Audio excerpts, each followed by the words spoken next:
Hello everybody. आज की video में हम बात करेंगे कि हम जैसा सोचते हैं वैसा क्यों नहीं होता है। बेसिकली अगर हम ज़ेनोगा में देखें तो हमारा माइंड 4 हिस्सों में बटा हुआ है, जिसको हम IESM कहते हैं। आई सेंटर वो दिमाग का वो सेंटर होता है जो कि हमारे इंटेलिजेंस थॉट लाता है, और उसके बाद होता है इमोशंस हमारी जो भी फीलिंग्स होती हैं, हम जो भी महसूस करते हैं अपने अराउंड, वो इमोशन सेंटर से होता है। और एस सेंटर वो सेंटर होता है जो हमारे एडिक्शंस थॉट्स और जो भी हमारी हैबिट्स होती हैं उसको जो रिप्रेजेंट करता है वो एस सेंटर करता है। और एम सेंटर इन तीनों को प्लस माइनस करके एक फाइनल रिजल्ट निकालता है, और वही रिजल्ट होता है जो हमारा एक्शन जो हम करते हैं फाइनली। इस समय मैं ये वीडियो बना रहा हूँ, ये तीनों सेंटर का कोऑर्डिनेटेड एक्शन है।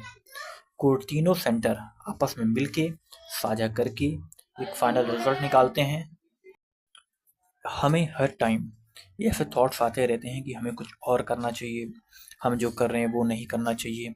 बेसिकली ये हमारे डिवाइडेड ब्रेन के अलग अलग सेंटर से निकलते हुए इम्पल्सेस का इम्बैलेंस है।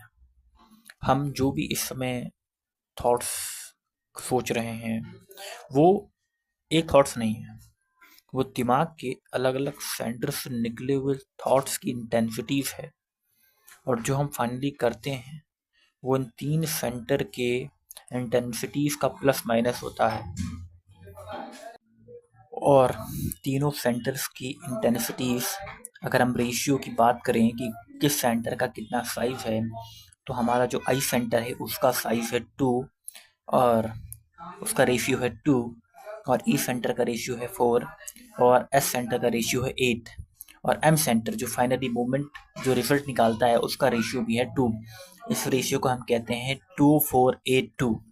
और जो एस सेंटर का रेशियो सबसे ज़्यादा है।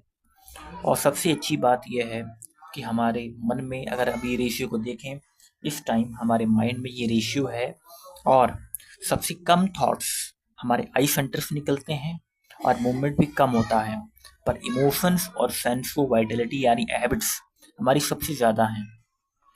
कई बार हमें देखा जाता है कि हम जो करना चाहते हैं वो नहीं कर पाते हैं।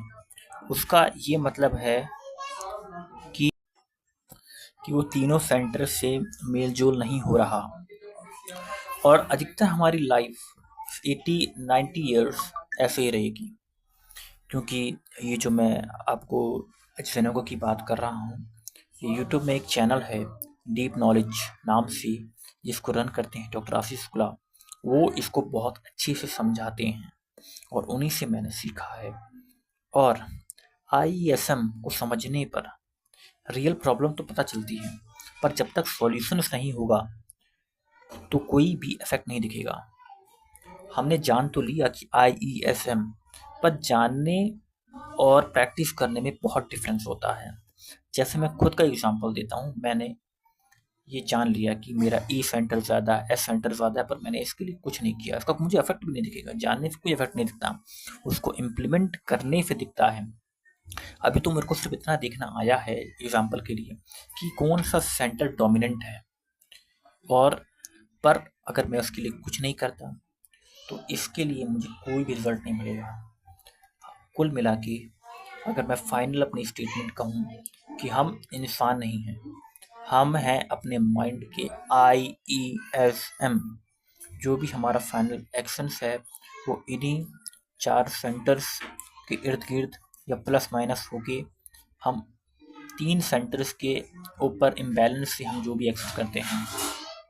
और अब गॉड ये भगवान चाहते हैं कि हम इस रेशियो को 5:1 करें, यानी सबसे ज़्यादा हमारा इंटेलिजेंस हो।